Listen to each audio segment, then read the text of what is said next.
You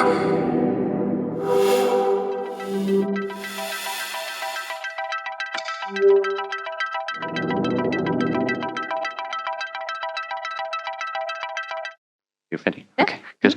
So, good morning, everyone, and welcome. It is a true pleasure to have you join us for the second dialogue of Men in Movement 6.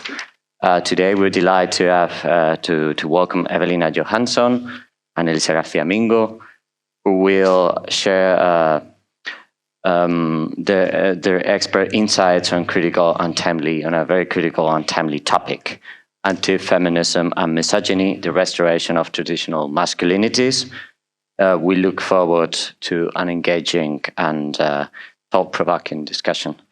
So, Evelina Johansson Wilén is an assistant professor in gender studies at the School of Humanities, Education and Social Science and at the University of Örebro in Sweden. She researches feminist and anti-feminist movements and has a special interest in the relation between how experiences of marginalization is used within incel forums to legitimate incel knowledge production and truth claims. She is currently investigating incel forums and male vulnerability within the research project Involuntary Celibacy and Singlehood, Gender and Vulnerability in Times of Precarious Love.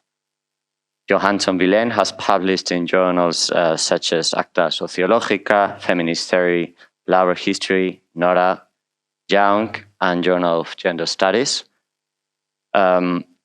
Has recently edited as well an anthology on ideology, Critique in Studienliteratur 2021. This is a very German pronunciation, but and on theoretical perspectives on the concept of women in Daedalus in 2021.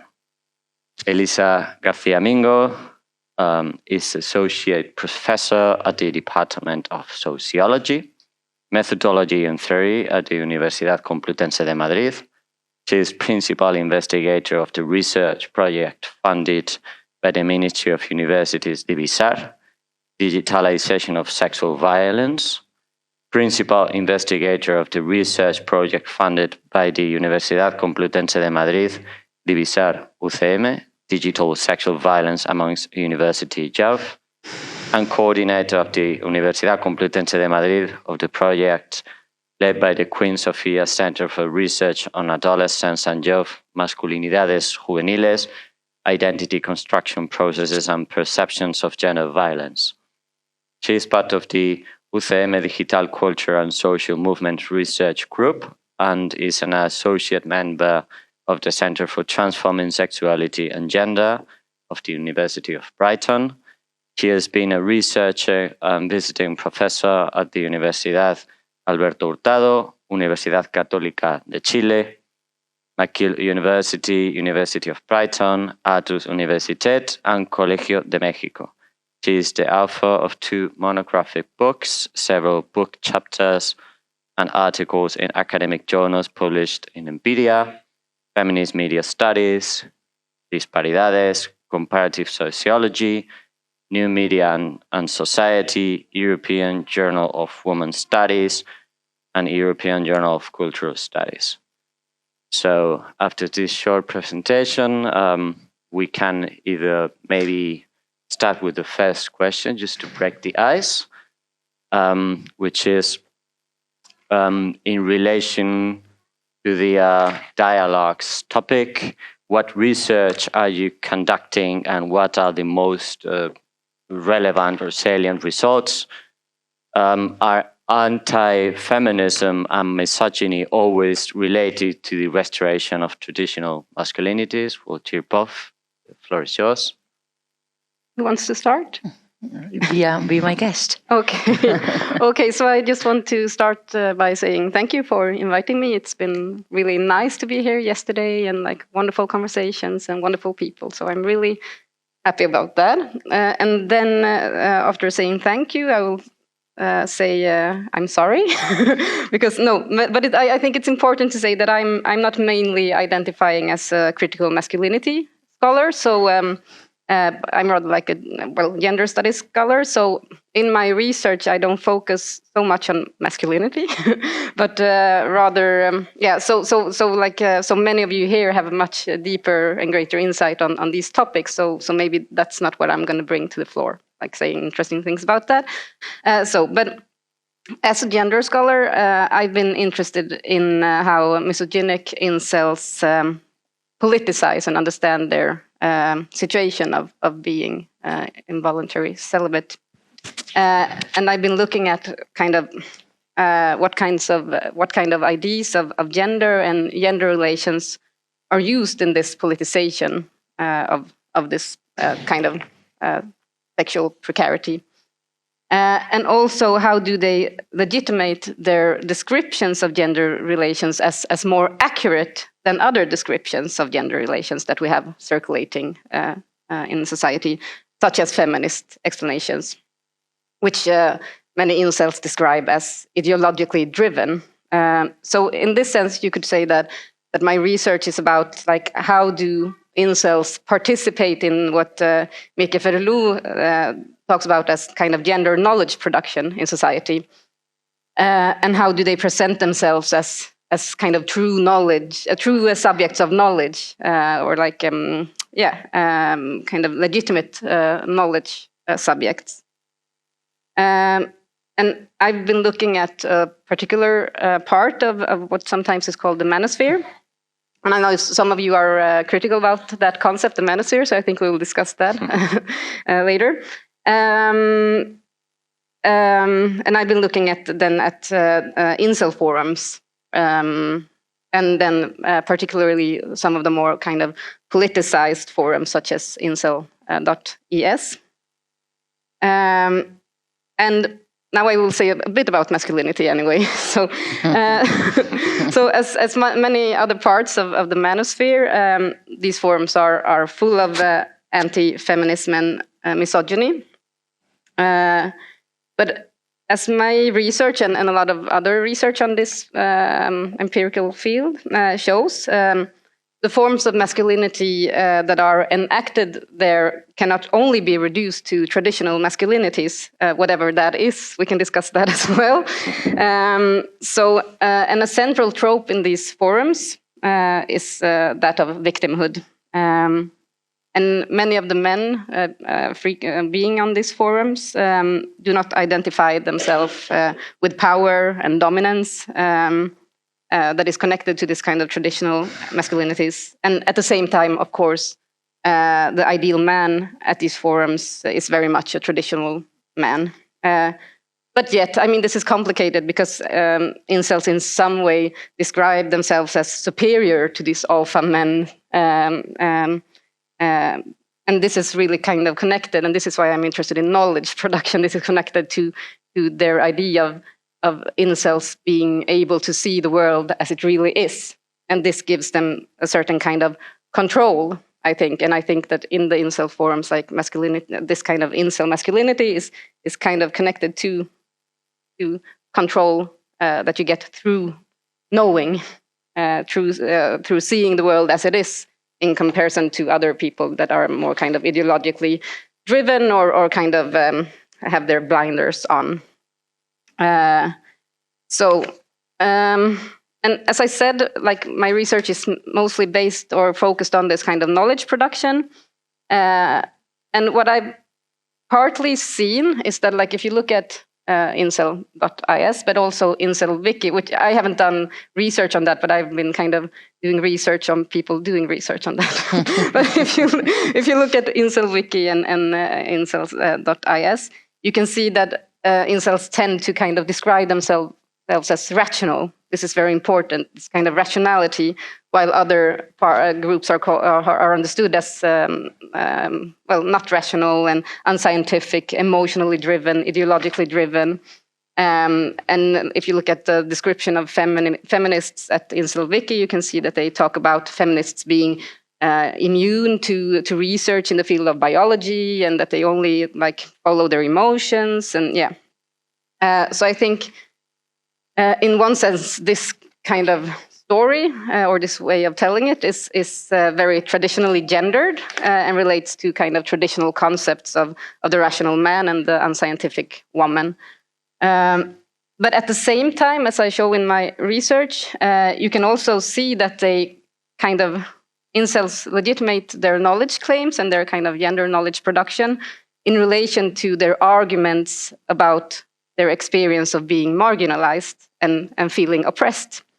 So in that sense, I mean, they talk about, and when they make differences between like true selves and fake selves, this is very much connected to like the experience of being oppressed, and that this gives a certain kind of,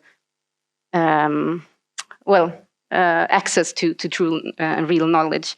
And in this sense, I think that while they take a distance from kind of feminist knowledge production and see that as ideologically driven, their way of arguing about their own knowledge as true echoes like feminist traditions of knowledge production, of this idea of being like situated knowledge as something that gives you a certain access. So I think they are very, very ambivalent in when it comes both to masculinity and knowledge production in relation to kind of femininity and masculinity. So yeah, that's what I think I want to say about my research.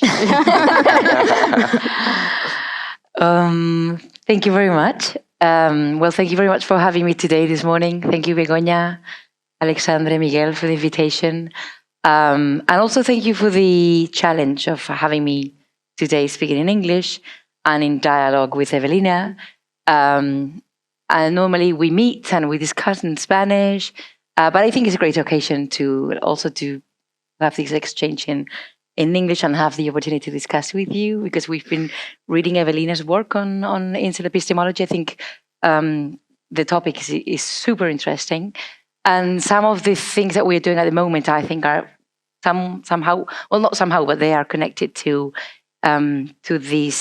all this discussion on incel epistemology. So we're at the moment trying to discuss about what we call the incelification of the internet. So while you are discussing about the production of knowledge, we're trying to understand how the internet and how not just the manosphere, but the whole internet is becoming more and more incel, not as in like precisely or strictly incel communities, but mainly how incel significance and signifiers and ideas are expanding.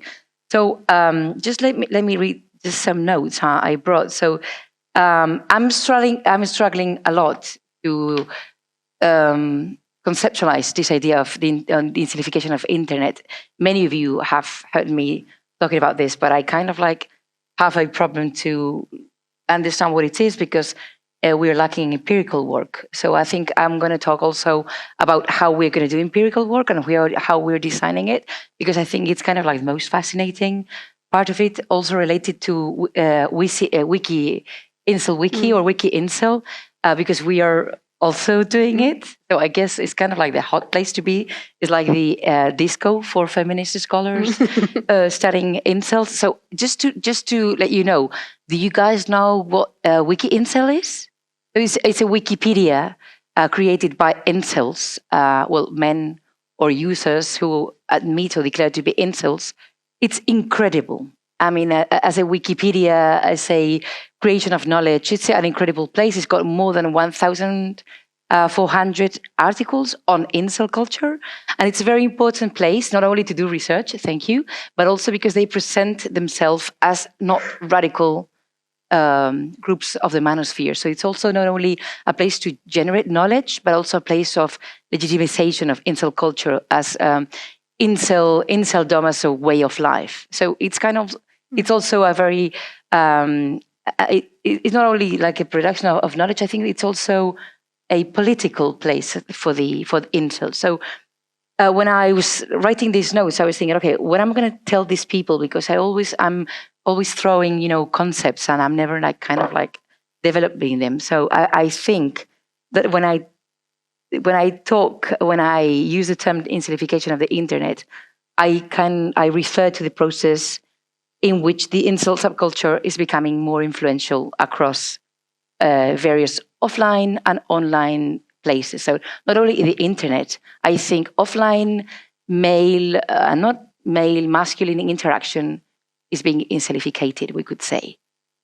What does this mean? It means that so it could include the normalization of misogyny, also the fact that the incel language and the incel ideas are spreading. Not, for example, in Spain, it's very common to find this. Well, also I guess in the Anglo-speaking manosphere. Oh, don't be an incel. Don't weep. No seas incel llorón. No, don't cry. Come on. But not only that. We see so many of the ideas, concepts such as Chad and Stacy, and well, so many ideas that are widespread, and people don't know that they come from the incel culture. So I think that's a super important thing that we have to look at the moment. And also, radicalization would also be within this idea of incelification of the internet. Not only how incelification leads to radicalization, but also how we are going towards more and more extreme views of the world. And also mainstreaming of toxic masculinity, if we want to talk about toxic masculinity, which I guess we don't want to talk about, but I think it's just like a controversial topic to discuss. So this is why we're so interested about incel affective economy, ideas of incel epistemology, such as the one that Evelina is developing with her colleague.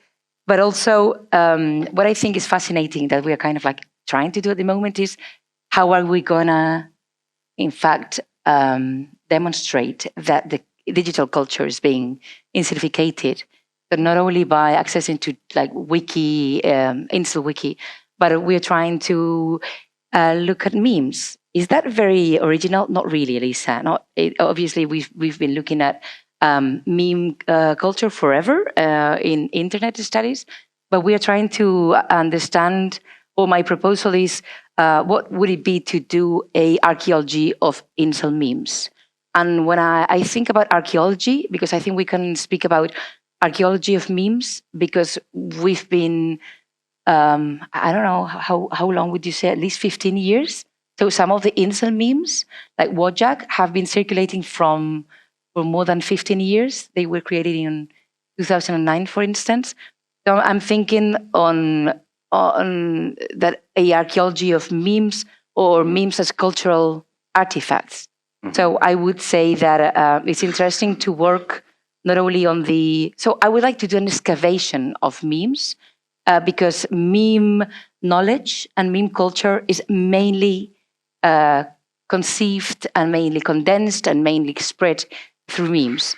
So just let me finish with this. I won't be forever, because obviously it's not a lecture about meme culture or anything, but just I'm thinking about how would a ethnography or digital excavation of memes be.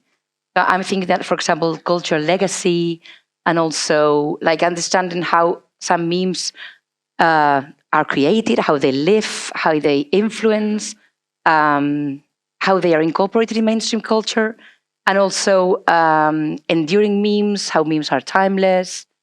So these kind of things. Obviously, these are very loose thoughts. This is what we're working at the moment, because this is what Miguel was asking us. You were tricking us because you have published all this already. I haven't. I'm just at the beginning of like thinking about this and discussing with my PhD students. But I think that this could be a interesting approach to think about the topic in an original way, because obviously you're doing incredible work. Not only you, but I mean like the whole scholars that are doing these topics. So I think this would be interesting. This got so technique, right? Se ha convertido en una cosa muy técnica, ¿no? You're so, come on, guys, we're speaking incels. This is fascinating. You should be, I know, doing something. You should be rage. They should be, full of rage or laughter at this point of view. You need they're coffee. Used to it. No, they're not used to it. You need coffee, I think. Come on. Incel and coffee. It could be a bar of Barcelona. I'm done for now. Okay. I've been gathering questions. We will move some of them just at the discussion time, but maybe I have one that is a bit shorter, so we can just introduce it now before question 2, which is regarding this Incel wiki, which I find fascinating. Also, you mentioned the memes, and I thought about this kind of, we could say, new discipline, which is memeology, which is fascinating and very obviously very, very contemporary. I wanted to ask you about this Incel wiki, this kind of almanac, if we could call it, of Incel knowledge. And I'm very interested in the visual dimension of this almanac, of this wiki. I wanted to ask you, now that you mentioned the memes, if this if this wiki is also visual, if it includes a collection of visual dispositives, of memes in this case, but not only, how is it articulated? No, because memes are actually, you just mentioned it, they're fascinating because somehow they keep, every time they reproduced a certain unaltered content, they keep a content, but they always include something which is new. They always include nuances. They always include new aspects. So there is like this binary characteristic of being simultaneously new and old. So maybe you can give us a bit more information about this Incel wiki. Yeah, so Incel wiki is a community, and it's also a wiki. So they have this Discord server where you can, have you accessed it? I accessed the one. It's not happening a lot, but you can access the server, you can chat with people, and you can be part of the community who is actually editing the wiki. So it's a very like plain old like wiki, like Wikipedia, but it depends on the article because there's so many. But I think what's fascinating about this Incel wiki is the fact that there's this huge community of people involved and taking it so seriously because they really think that Incel knowledge has to be fair and has to be introduced to the world, widespread, because of what Evelina was saying, because they really feel that they have a standpoint because they are oppressed, and they feel that they have been subject of Islamic violence, I guess. So in this Incel wiki, you find, for example, what it is to lay down and rot. So LDAR. Do you know what LDAR is? Is this a conference about incels? Are you and I in a conference of incels? Okay. Okay. Let's go back. So in the incel culture, you have like three options. Because the world is so rotten and terrible, you have three options. And one of the options is to lay down and rot. Okay? Tumbarse y pudrirse. You can go to bed or play video games. So if you want to know what LDAR is, you just go to Wiki, Incel Wiki, and put LDAR, and they explain, and they give you this super complete information about what it is, who coined it, on what year, what articles you can find. And sometimes on the bottom of the part of the page, they add some memes, because I guess memes are kind of like the way to explain incel culture. The way to be incels, also to create memes about incel culture. So memes are super important in Incel Wiki, but they are in general, if you want to know about, this is my point, so if you want to know about incels, at least from my point of view, you have to interview memes. You have to talk to memes. This is why I was thinking an archaeology of memes and meme excavation, it's a point, because they don't write. They create memes. Yes. So it's just a total different meme culture. So I didn't want to talk about meme culture, incel meme culture today. It was not the point. I was just trying to understand, because we've been working about this on how pollination works and how incel culture is widespread and arrives to you. I always say this, but how come Paco Abril, who is such a wonderful man, feminist, he's got incel stickers and incel memes in his phone? Because, you have them. We know it.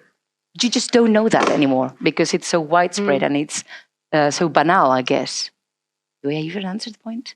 Yes. I think so. I think so. Yeah, I don't have a lot to say about the memes, but I must really also second you in this, just going to this wiki page and look at it, because it's so fascinating. And also kind of the story of it, I think it it helps us to understand what's going on in this culture. I mean, because it's really a reaction to like a knowledge production that they think is misrepresenting them. So then it's really this idea about like this very progressive idea about like don't create knowledge about us. It's knowledge from us, like that the subject should kind of be driving the knowledge production and not anyone else just saying like you are this and that. But also I think it's a bit like discomforting sometimes as a feminist scholar to go into the wiki and try when you start reading kind of some of the articles, then like, okay, they have a reference to Kimmel, and like I also used that article to argue about this and that. So it's like, okay, we have the same references. And it's that's like an honest dialogue. Yeah, and so well written, and it's like, oh, nice. Yeah. So it seems that we also need a way to confront the mimic culture. I mean, if the insert culture is self-perceived as through or via the visual dimension and the memes, it means we also need, like as academics, we need tools, we need a methodology which is able to dissect and understand the complexity of these memes, because they might seem vulgar, and maybe they are, but they hide a certain ideological and representational complexity. So we need to face them, take them seriously, so to say, right?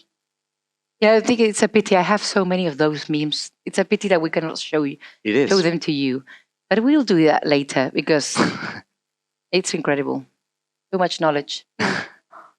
So moving to the second question, we mentioned yesterday that we wanted to talk about Trump.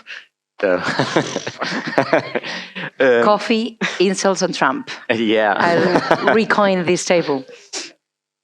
Yeah, so more or less following the same vein, can we classify Trump's masculinity model as a fully traditional masculinity, or should we speak of a postmodern hybridization? What would it consist of and why is it attractive? Why is this form of masculinity functioning so well? Should I? Okay, so in one sense, when I read this question, I was like, oh my God, like no, but it's like, okay, so it's in one sense, it's like I haven't deeply reflected on Trump, because it's in one sense, like the banality of Trump is so overwhelming, so you kind of feel that you don't need to think about it, but at the same time, it's very complex, and I also think that the consequences of his way of doing masculinity and are devastating. So you need to think about it. So I felt kind of a bit bad in the sense that that I'm just like, I don't want to think about that. But then it's good that other scholars have thought about this. So what I'm saying now, it's building on their work rather than my thoughts. But I think that they have said good things. So I think I will just try to say something about that. Because I think that what they've said might help us to think about Trump and also kind of his power to attract. And I think that we really need to kind of also, to understand this, we have to kind of decenter Trump and think about like what comes before, right? Like what makes Trump possible in a sense. And I think that first, as Mira Marx-Ferré has argued, there has always been like a connection between kind of liberal democracies and ideas of brotherhood. And citizenship has traditionally been tied to men and governance to men and masculinity. However, as we've seen, this connection has been between masculinity and governance has been successfully challenged in many ways. And this has then spurred, she argues, a want to restore like the masculinity enhancing brotherhood state. So in this sense, when Trump depicts feminist and LGBTQI persons as a threat, he is tying into a much longer tradition, right? And also to a political conflict that is created long before by the destabilization of the taken for granted relationship between power and masculinity in the political sphere. And I think that Trump mainly relates to this tradition by speaking to a victimized masculinity. But also, of course, he performs like protective masculinity. I mean, this slogan, Trump will fix it, and a toxic masculinity, grab them by the pussy. So maybe it's fair to say that it's a form of postmodern hybridization, but I was like thinking, what is that? I'm not sure. So maybe.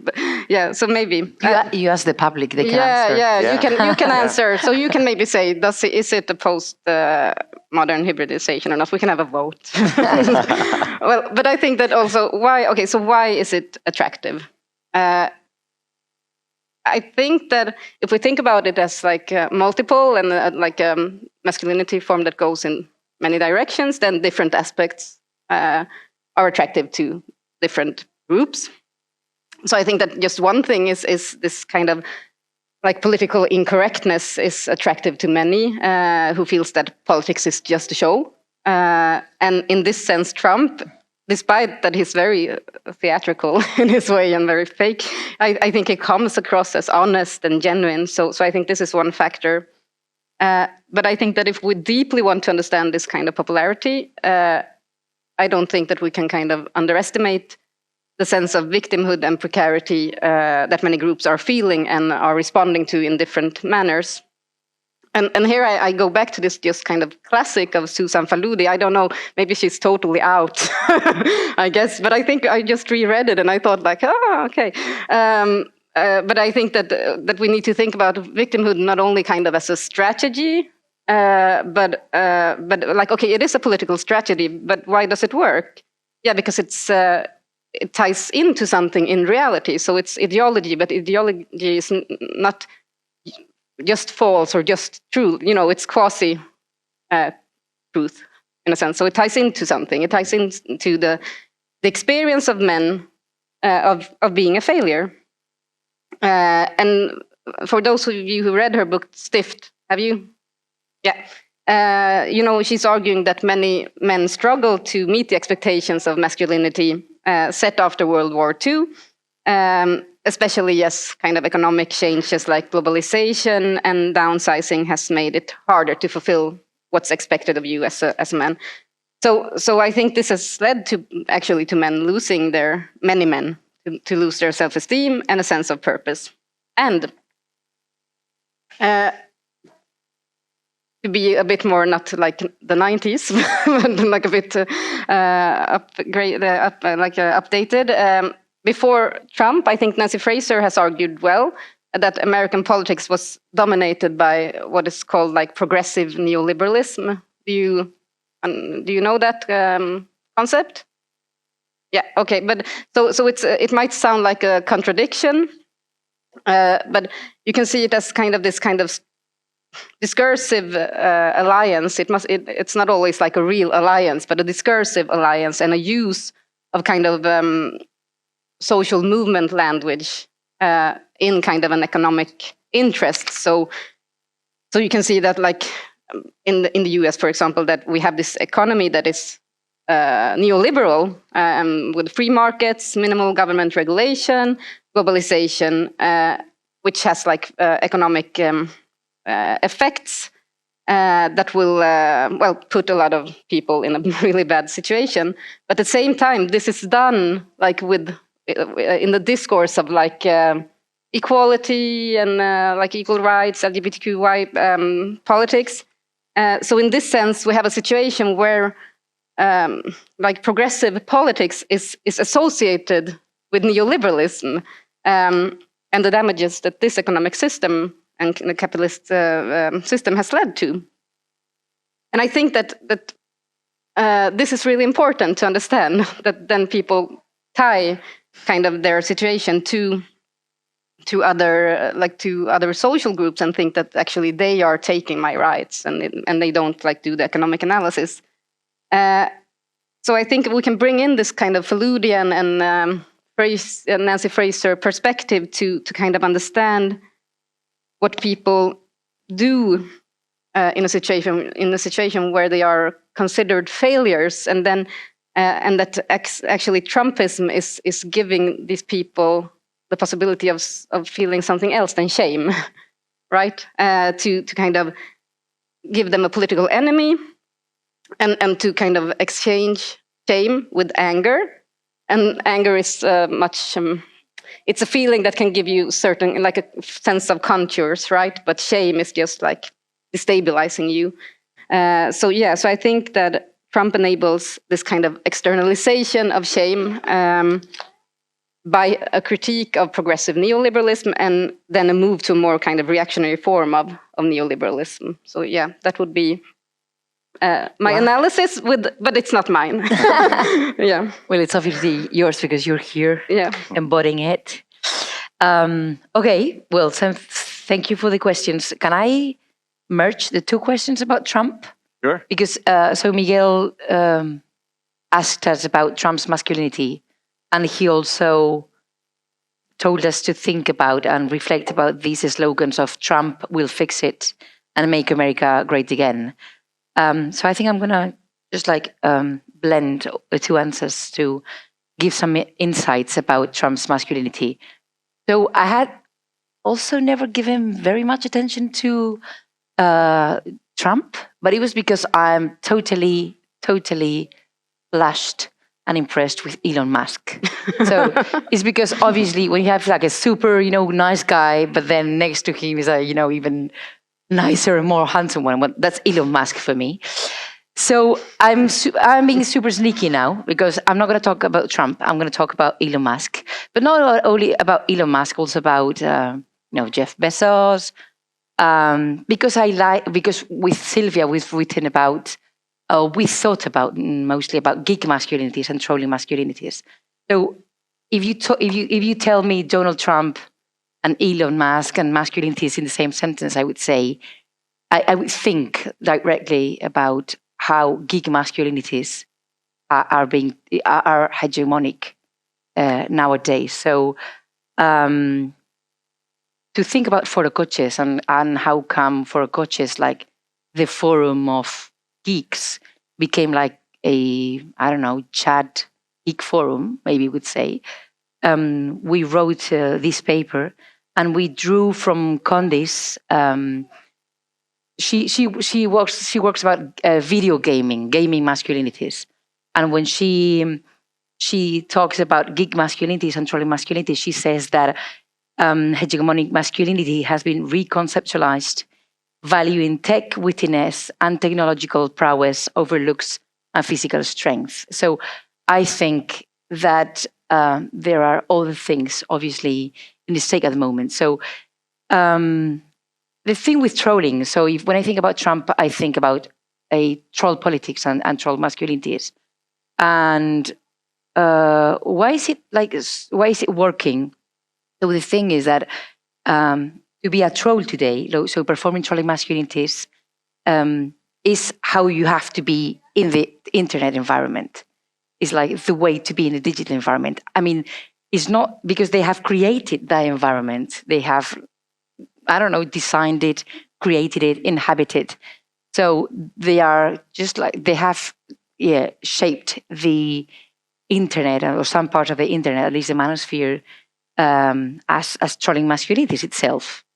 So, and also the thing about trolling masculinities is that first, you are a geek, you are a technology expert, but also I think what is most important of all, most interesting of all, is that they are, and this I quote on Condis, they are immune to the emotional damage that the trolls are trying to create.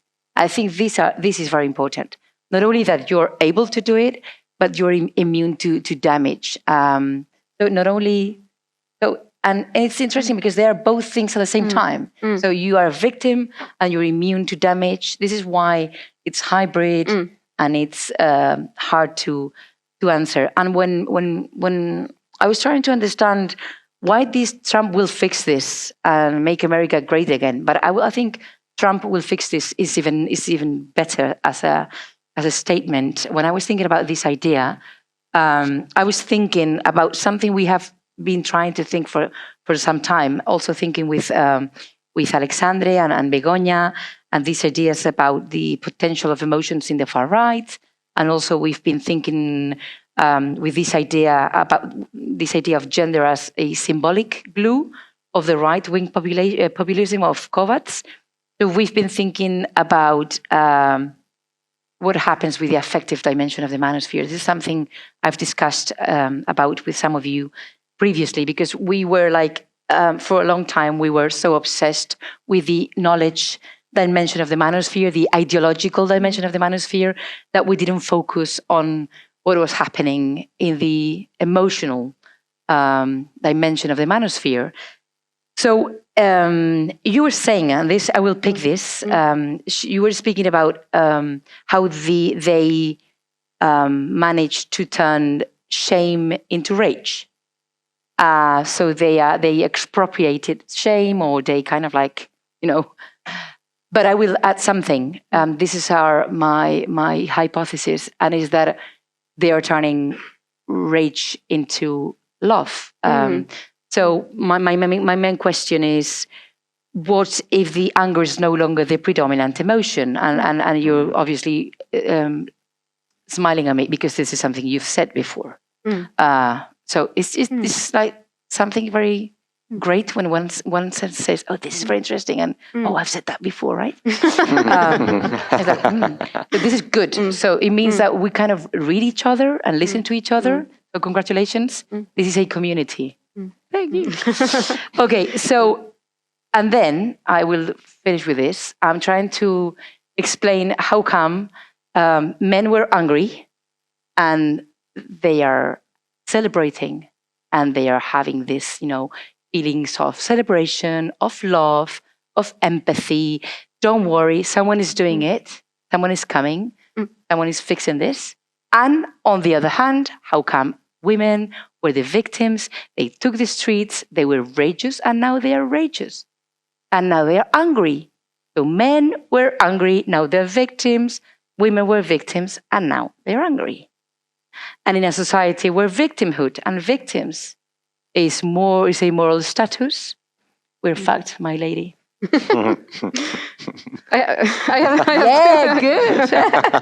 No, but I have to. I must say that also, because I think you're right that it's not only anger; it's like a lot of, and you're right, because I think when I started also looking at the incel forums, I was waiting for a lot of hate, and of course there's a lot of hate and anger, but there's so much love and comforting each other, and being this bro cells, they call themselves, really this idea of comrades in life. So that's interesting. But also I wanted to say something about this Trump will fix it. I think it's also important to kind of not forget what's often what precedes that slogan, which is Kamala broke it, right? Yeah. So the idea of who's to blame, and I think that in the campaign, and this connects to the idea of this critique of progressive neoliberalism. Like Kamala is understood as kind of liberal, progressive, and but just breaking everything, and then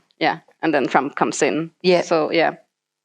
So this idea, who's to blame, kind of. Yeah. I was thinking, obviously, this is kind of off topic for you, but in Spain in the 90s, we had until 2004, we had a president. He was a conservative, José María Aznar. He used one slogan, and it was "España va bien." It meant Spain is doing great. So it's it's super connected with that. It's guys, don't worry, everything is great. And I think this, Trump will fix this, make it great again. Everyone is kind of fed up of suffering, I guess. Yes. Male weeping, male tears. It's the oversimplification of politics. Just first of all, this idea of breaking something that needs to be repaired. So first you locate and you build, you articulate a scapegoating figure, someone who's to blame, via these two very obvious and quite simple concepts of something that needs to be repaired, someone who is able, just by his mere presence, to solve also geopolitical problems of great dimensions. We shall remember that Trump claimed that if he was elected president in a matter of days, the situation in Gaza was to be solved just like this, and the war in Ukraine would be solved in a matter of hours. So it's just this idea of the capacity of the real macho to solve gigantic problems just by existing, so to say, right? And it's very interesting, this idea, what you mentioned about geek masculinities, because I was asking myself, is this the first government in which this sort of perimeter, although the figure of Musk is way more complex, he's not only a geek, he's something else. He's also a geek. So is this the first government in which this representation of the geek male has been like officially introduced and so to say accepted, merged with power? Might be the first. I don't know. Yeah, I'm sorry. I was just like listening to you. I was thinking like women versus geeks. It was like the first government, woman president and the first geek president. Interesting. Yeah. I don't know. I haven't thought about this really. I was reading Evelina's work on incels. But you have some thoughts about this.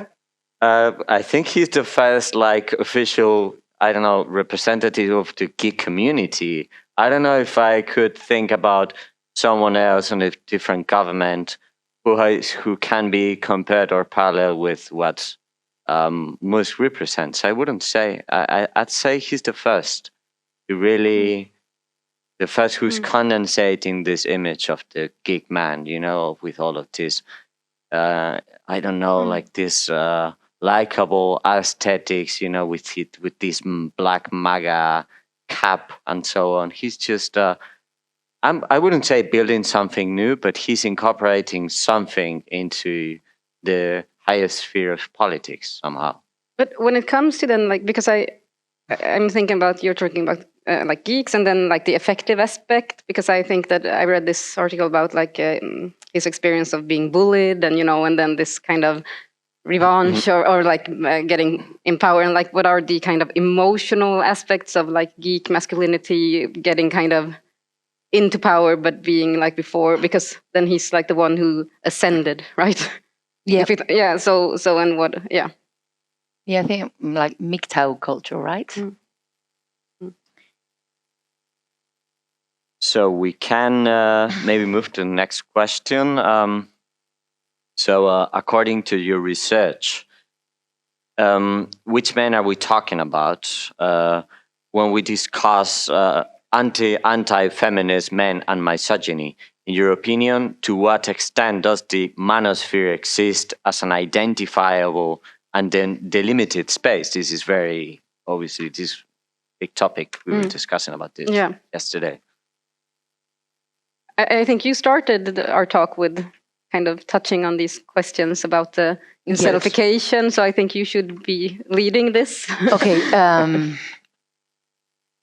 So the question is it delimited? Is it identifiable or identificable? Is this a tricked question? So are you gonna? Not really. So but maybe. Yes, it's like this, false question that I it is a trap. So obviously it's a trap, a Trump trap.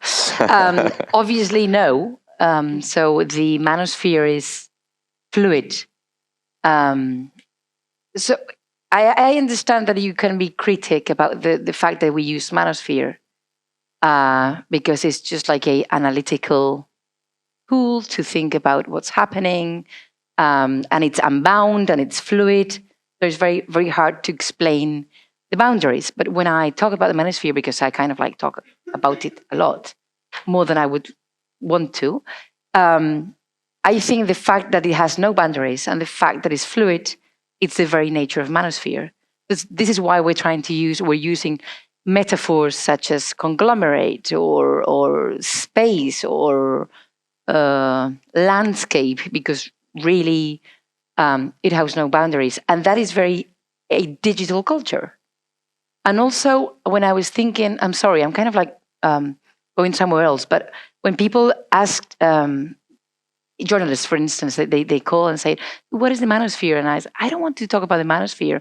For me, the manosphere is a digital cultural artifact of digital society, of digital culture. So I'm talking about the manosphere because it's the place where I look at things that I find interesting, such as the crisis of masculinity, the problems of contemporary men, the problems of digital society. So the manosphere is just a place where I look. So this is why I put the boundaries. I decide where to do my research. But obviously it's unbound and it's impossible to say that it's got limits. In fact, when we started doing fieldwork, it was 2020. And now things have changed so much in 5 years. But there's things that have not changed. So the fact that it has fluid boundaries, the fact that much of many of the cultures are still relying on the fact that it's anonymous cultures, that they have this decentralized structure, and also the fact that they are taking place in unregulated and hostile environments. So, and that is also, I've talked about the how it's fruitful and lucrative for platforms to like contend or have monospheric contents. So I think this is still I think useful to think about the manosphere. So why would you be critical with the idea? It's just to know who is asking and why. I should have thought this before, right? I'm looking at you. And Miguel. I could answer this, but maybe we could also open this to the public. Yeah, I think so. Just like this. I think maybe like how So departing. So I will put my premise. My premise is that it may be two premises. One, it may be a analytical tool or analytical typology to speak about digital male masculinist subcultures. And second, it's a ethnograph. It comes from ethnography. I mean, the people who have been speaking about the manosphere were members of the manosphere themselves. So before any feminist scholar wrote about manosphere, you can find contents about the history of the manosphere within the manosphere. So that would be a emic versus ethic approach. If you have a ethnographic approach, I think speaking about manosphere would be very interesting. So these are my premises, and now we can discuss if you want. No, but I just want to say that I'm also pro using that, and I think that it depends on what we think that it means. I mean, of course, if we think that it's this delimited space, then it would be very problematic. But I think if we just have this more intuitive kind of idea of more like an ecosystem of different sites and groups that have central similarities and kind of anti-feminism and but also important differences, then I think we can do research looking at the differences but also similarities. I was thinking, if we assume, you just said it and I fully agree, if we think about the manosphere as a liquid matter, something that is kind of affecting and moving and taking different forms, then we might solve the problem of this question, which is a trap, obviously. Also, I was thinking maybe the fact that we just defining the manosphere as something that exists per se, let us just imagine it without, maybe not as something as liquid as we think it is, it might give certain men, and I think this is inevitable, for any of us working in an Iberian context. Maybe this case is obviously not known in different contexts, but I was thinking about the case of Íñigo Errejón, who was maybe perpetuating or continuing with certain behaviors that we should obviously identified with toxic masculinity, but maybe this is an hypothesis, obviously, assuming that as he was as a progressive man, maybe not belonging to that, just maybe shaping a concept and talking about that allows certain kind of men, which are replicating violent behaviors, to think that they don't belong to that. I don't know if you know what I'm talking about. Yeah. But we can open this. I mean, if someone wants to say something, this is like the purpose of the dialogue anyway. So, Begoña, don't leave now. Oh, good. Okay. Okay. Okay, it's like, so who wants to speak about the Rejon and Manosphere in English? 10 in the morning, 11 almost, more than 11. Come on, you're ready.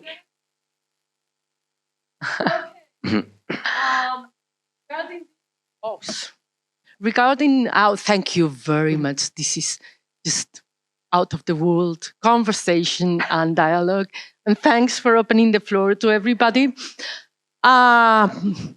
Regarding this last aspect we're dealing with, that is, can we talk about the manosphere as a space, a sphere with limits, as an identifiable place? I am going to make the proposal of doing an archaeology of the manosphere, because the manosphere existed and existed in emic terms, and it still exists in emic terms, but outside the manosphere, right?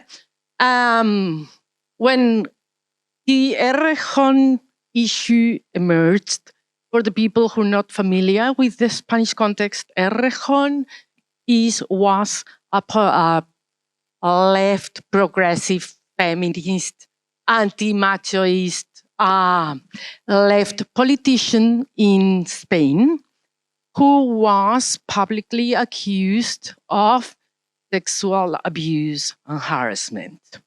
When this happened, following your advice and Silvia's advice, I just jumped into Forocoches, you know? And then for some days, I was working on a comparison between the most popular threads in Forocoches regarding Errejón's dismissal of politics and El País. I took the 5 news published in El País with more comments. And I started to make that something, that's a proposal I have for publications. And this is spoiler. And I made a discursive comparison of the arguments we could find, or I could find, in Forocoches and El País. And I mean, in many comments, there were absolutely no difference. I mean, the spread of this kind of thinking, this kind of acting, this way of doing is enormous. And I mean, when I talk about El País, I talk about the serious newspaper in this country, the second most read after Us. I also checked Us, yeah, but it wasn't Us. Us is a sports newspaper, but it wasn't as interesting in El País. So that was very interesting to see how the ideas are not spreading; they have already spread. You know, in my opinion, you know. But this was an experiment. I will dig into this, but it was really interesting because I had the impression of this, you know, that the manosphere existed to give an identity, a place, a community. You know, as an anthropologist, I am very obsessed with the idea of working with identities, working with communities. When we started to work together with Alexandre, one of the, I think, first things I told you, Chandra, was, I mean, we're getting used to looking at the opposition between us and them, which is characteristic of populists, blah, blah, blah. But we should look into what makes us us. And Trump is going to fix it because he's one of us, you know? And so, good. Thank you. Okay, thank you very much for interesting talk, and also I'm a great admirer of your work, Evelina and Lisa. I have some short comment about the manosphere issue, but also 2 questions that are kind of related to both of you that I think ties into that. So about the question about is the manosphere actually useful, what I think that you really don't discuss here is that what we would call the mainstreaming of the manosphere. So I wouldn't even actually talk about certain subcultures. It's actually mainstream culture now, and through TikTok, that's where we find the discourse, at least. And if we talk about the discourse, that would be the red pill, Matrix, those kind of references. Along with certain ideological parameters that you find within certain parts of the manosphere. So, but my question would be then, first question would be, is this happening to incels as well? I mean, they're black pill, so to speak. So they're I'm not so sure that they're actually being mainstreamed in the same sense. So maybe Elisa, you know something more about that. But I'm also thinking about who is actually an incel. And I'm thinking of, people doing actual interviews with so-called incels. So I have, around me, I have two in Sweden and Norway. I have two PhD students. One is John Andersen, who's in Oslo in criminology. Another one is Christine Jung, who's doing a PhD at Stockholm University. And what they found is that it's really difficult to find incels, not because they're hard to get, but because they are incels only such a short time, and then they move out. So Jan Christopher talks rather about drifting as a better term. And when I've done myself studies of radicalization online and that kind of narratives, I realized, well, they're involved in the manosphere for a couple of months only, sometimes, maybe a year or something like that. But quite a lot of young men, boys and young men, go in and then they go out again, in the sense of being actual members, publishing and so on. And that ties to the question about knowledge production, because what we know of the wiki, the incel wiki, for instance, is that it's highly regulated. So you describe it quite a lot as, they want to produce knowledge about themselves, but actually it's a certain group of so-called incels that are producing that, whereas the majority of young men that are actually suffering for the sexual market, and that at a time being might identify as incels, even as misogynist incels, even if that is actually a feminist, labeling of them. I'm not so sure that they're actually a part of producing that kind of knowledge. So there's a hierarchy, and my question would be for you to reflect on that. But then I have a larger question, and this ties into the question about progressive liberalism. And this is a question to myself as well, quite a lot. But I'm thinking, what the problem I find with that kind of argument, and I've done the same argument, but using it more from, thinking about ressentiment and kind of the way of, okay, so we have these neoliberal systems, we have all this austerity politics, et cetera, that are actually affecting men, but in the end, they're scapegoating women, basically, feminists or migrants. So that kind of narrative, even if it's very strong, and I think it's analytically working in many ways, it's also othering the far-right voters. It's othering the manosphere because it presents them as basically irrational. So they should, why are they actually revolting against what's, the true oppression that would be late capitalism or whatever? And it reminds me quite a lot of when I read and listened to Ali Hochschild, and she wrote a terrific ethnography about Tea Party voters, and she basically has the same argument. So they are kind of irrational, but they have like this emotional narrative that they follow. So they feel like they are oppressed. They feel all these things, but then they vote for conservatives or actually neoliberal politicians that go against their own well-being. So speaking about epistemology, I would say, well, isn't there a really big risk that we kind of reproduce a kind of a hierarchy of knowledges? I mean, to a certain extent, we should do it as researchers, but that kind of undermines what we're trying to do, and basically presenting these often young men as irrational, problematic in different ways, whereas we have the true. I mean, it's kind of like an old, critique of ideology sometimes that we're doing. It's like look here, it's about the market, it's about this and that. It's not about what you're actually critiquing. And couldn't it be, and now I'm the devil's advocate, couldn't it be that feminism is the problem, or women's liberation is the problem for them for real? or is it just a scapegoat? Okay, where to start?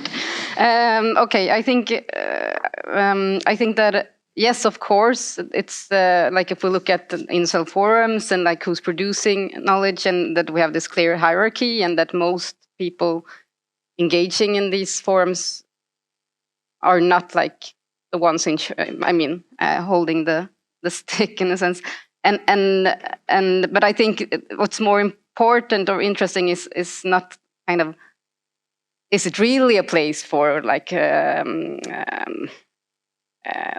anti-hegemonic knowledge production? Is it really, but rather like how does it depict itself? I think that's interesting. I mean, do you see the difference? So yeah, so I would say that I think also in the feminist movement, like when we talk about these kind of rooms where we create knowledge together, and it's liberatory, like people had more power than others within the feminist movement as well. So this is like within all social movements, it's not that open and free and devoid of power. And I think because we haven't like done all the questions, so we were gonna come to like like who are these people, and I think that like when it comes to incels, I think that like a lot of the people going there are there for quite a short time, and I think that many of them come to these places not mainly because they are anti-feminist but because they're suffering. And about like suffering, and they're alone, and this becomes a place where they can kind of feel some kind of solidarity, and then they leave it.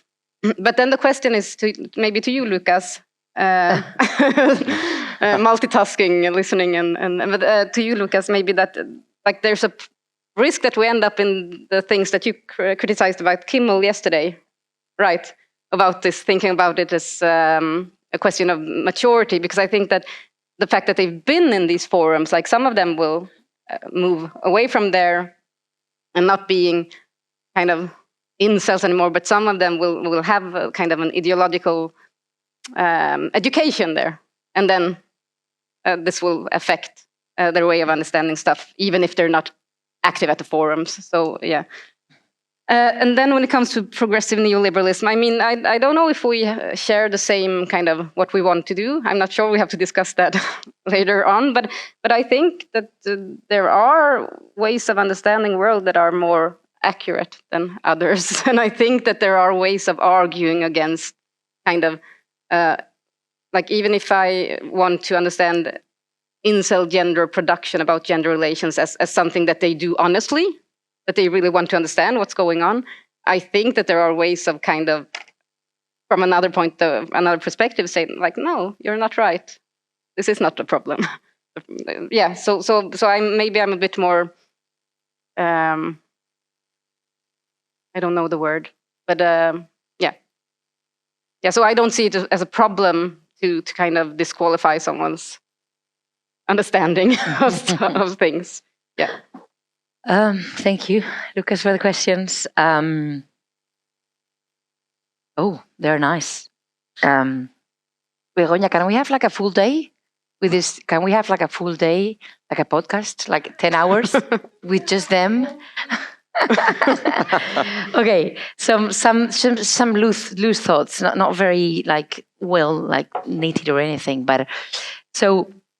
You were saying, I think it's very interesting, like you were pointing out that this idea of how incels or men or women, if they're femcels, they drift or they mingle in the incel sphere. So sometimes they just stay 1 year. So I think I agree with Evelina, because for me, so I'm making more questions. What is interesting for me is not to describe like the niche, the subculture, like what's happening there. I always say that I don't want, sorry Begoña, but I don't want to do a anthropology of incels, but what I want to know is why do they arrive? How do they arrive there?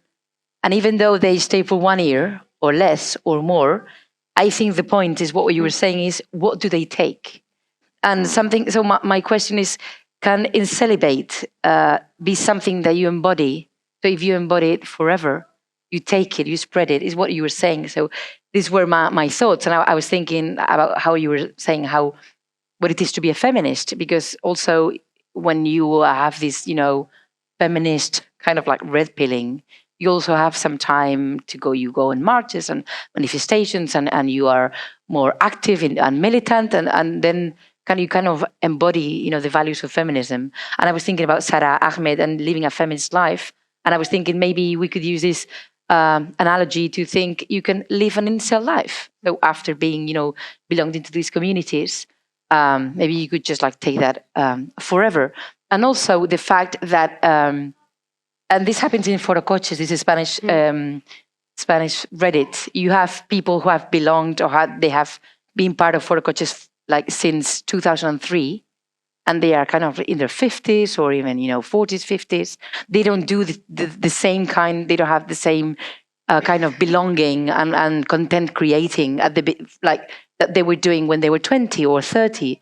They kind of have like another role in the community. They do curation of threads and they do advice and they explain how things go and they become administrators. So I think that if we kind of think of being an incel as something more fluid, I think that would be interesting. These are just some thoughts. And also, I think that this idea of othering men in the manosphere or othering incels or othering men who are anti-feminists or also women, in my case, who are anti-feminist, is kind of like in the core of my ethical and scientific integrity problem, not only with myself, but also with my PhD students, because they don't seem to be able to kind of like break this frame and not only presenting them as irrational, but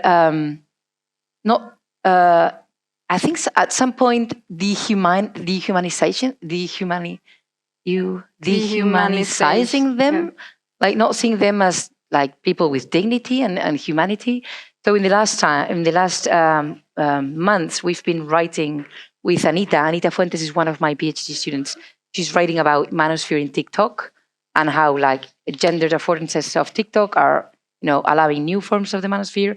And I'm trying to write with her because we're having a fight. I mean, we're having these huge discussions because I call it facing hostility with care, because normally we work in the frame of ethics of care. So this is how I have been working for a long time with victims and activists and survivors of sexual violence. And now I'm trying to, to explain this and to work like this with young people, with junior researchers. And I kind of like cannot, make them understand that this is the framework that I want to work within, the one I want to work also with men that seem irrational, that seem, different, etc. So, and I'm finishing with this. It's just 2 comments. Anita, so my PhD student, was saying, I just cannot do this. I cannot think of them as rational. I cannot think of them as true, as honest. And then I was telling her that I've been more cared by men of the manosphere in my work than from people in my university. And I will just share a personal thing. So I've been getting some hate and attacks from the Spanish manosphere after the publication of reports and papers, and like no one ever in my university, my home university, came and said, "How are you feeling? You need help? Can we help you with security? Do you need an emotional backup?" But I've been a guy from the forums where I research. He writes emails to me. He's called Anonymous Forero Anónimo, so anonymous, forum member, and he's saying, "Elisa, I'm seeing these threats. I'm keeping all these threats because they speak about you. I think you're being in danger. I'm not going to say who I am, but you can count on me. I can gather the evidence if you want to go to the police." So this kind of like, it struck me so much. So I think this is something that I haven't solved yet because I'm kind of struggling to understand it. But this has made me, think about this. So who's hostile? Who is not? Who do I have to take care? Who's taking care of me? So I think these are questions that are not also related to manosphere, inceldom, but also about feminism, men in feminism, feminist masculinities. I think they are like super important questions also. Sorry, I got intimate. Time for tea, maybe, not coffee.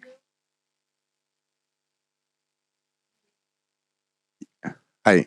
Yeah, it's actually not a question, but I was arguing about this idea of the manosphere, and I opened this very reliable source of information that is Wikipedia, and I will quote, "The manosphere is a diverse collection of websites, blogs, and online forums." This is so 2010. Websites, blogs, and online forums. Sorry? It's outdated. It's obviously completely outdated. Completely outdated. And the problem is, as Begoña said, the manosphere, or Lucas, the manosphere is in TikTok, is in Instagram, is everywhere. So, like, I think the manosphere is not an useful term nowadays because many men will not identify with this.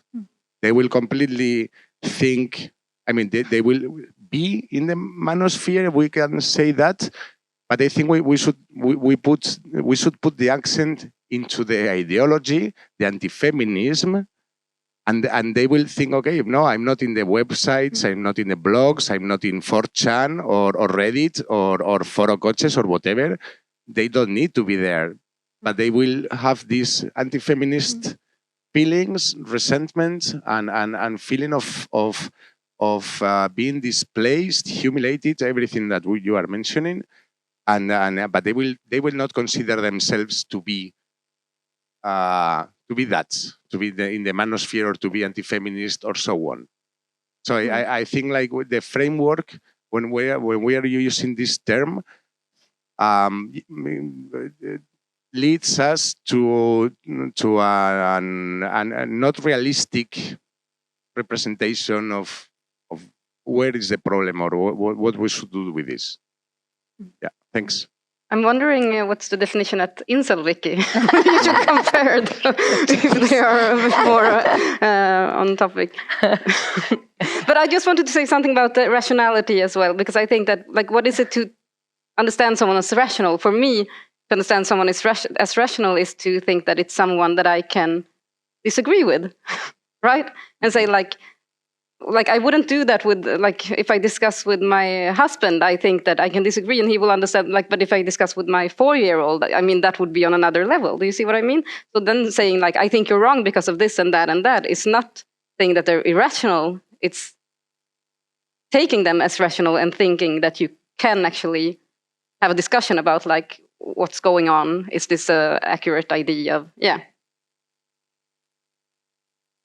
Are you done? I'm done. Okay, so we've got 4 minutes. Yeah. I would like to say that the manosphere is not... let me introduce this idea before saying it. Like, that's going to be my final sentence, so I want to introduce this.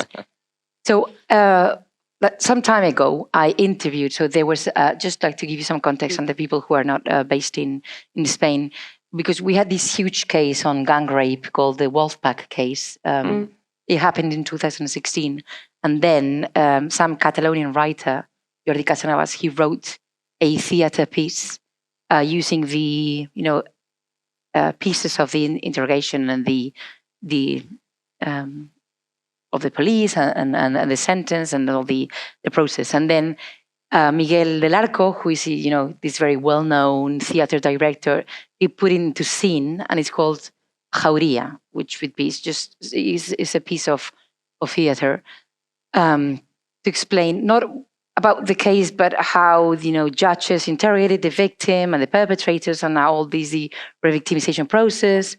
And I interviewed both of them, and Miguel del Arco said that this is like incredible sentence. This is why I quote. He said, "La manada," so the wolfpack, sorry, is in me, is within us. So this is how he worked with the actors, with Alex Garcia, with Manolo, ¿cómo se llamaba este chico tan guapo? Martiño Rivas, yeah? He said, the wolf pack is within you. So this, I would say, the manosphere is within you, and it's within us. So it's not in a... I can go for coffee now. Yeah, okay. Sure. Oh my God. Come on, Alexandre. Now you talk about coffee just before the question and the end of the session. Let me tell you all, the next room we have some coffee and some sandwiches for the coffee break, the pause after the session. Please go ahead.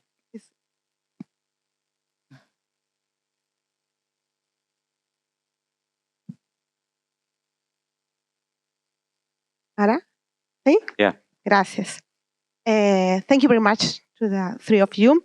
I have just had 3 comments that probably we can speak probably we can speak during the coffee. The first one, I was thinking that both things, about that first you said, I'm not so worried about the meaning, but the why, why this happened. Yeah. And also the difficulty to understand what's a manofra. And I think that I work with young people, and I always think that they have socialized as to be a man. Young people, since they are very, very young, they have socialized to be and have learned how to be a real man all their life. Because in that moment, when they had 5 years old, 4 years old, probably all the messages about feminism, about how to be more, the gender perspective was not so spread. So in general, they grew with this, with blue for the boys, pink for the girls, and etc. And now, when they are 16, 17 years old, now we say, no, all what you have learned is wrong. You have to restart again, to rebuild your masculinity, because the masculinity that you have built is wrong. So I think it's difficult for them to understand this, to understand that you learn me this, and now you teach me this, and now you tell me that it's not true. And then it comes to another thing, that is the ethic of care. Then when they don't recognize normally, they don't recognize those messages that are linked as manofra, because you show videos and they say, no, you ask them, do you consume manofra, or do you consume this kind of videos? And they say no. And when you show them, they say, yes, and they agree with this. And then when you have spaces to talk about this, for example, and ask, what's the most difficult thing to be a young man? They say to have men friends, for example, or to build friendship with other boys. And then thinking and talking, then say, probably those videos are not so good. But when they have those spaces to think, but the first thing that they think, it's okay. And then when they have those spaces to think about it, say, probably they are not so right. So I think that they need, talking about young people and children, because now I have a boy of 11 years old, and he has classmates that are already watching these videos and already working on their bodies with 11 years old. And it's because they don't have those. And we of adults in general, we don't know. I had a meeting with the teacher last week, and the teacher didn't know the existence of those videos. So adults, we don't know what they are consuming. So even when manofra has existed for long, probably with Aristotle and so, the problem is that the access that they have now, and what he said, the TikToks and YouTube, the new media, spread the message so fast, and the young people, for me, I'm worried about young people and children. They have so much access that this is becoming out of our hands, because adults in general, because we talk about this topic, but outside, people in general are not aware of this. Just it's just a comment.